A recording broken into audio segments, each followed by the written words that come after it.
if you really look at as to how we have tried to identify trends historically, it has been through either some sort of a research, right? So you are doing a survey or a survey research, which, and that was important primarily because beyond that, it really became extremely difficult to really analyze the data set.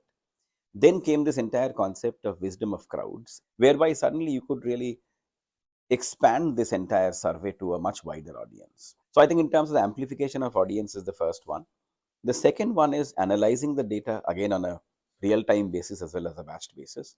Now, through AI technologies, you are really able to conduct all this analysis literally within minutes. Earlier, what probably would have taken maybe about 10 analysts about 5 days to analyze, uh, using clever usage and tools of using generative AI can really do it within a few minutes as such.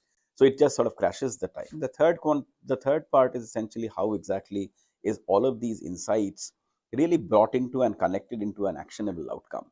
So AI is able to really, again, now through the different tools, come up with not only the insights, but also package the insights. What is called the data visualization is a much more usable format. So it really sort of gives you stuff which you can really go ahead and immediately implement. So in all of these three factors, first is amplification of the overall audience size or the survey audience size. The second part is the quality of analysis that you are doing and the time consumed. And the third part is the data visualization and the applicability of the insights. I think AI is really making a massive impact, and we'll see in the next couple of years.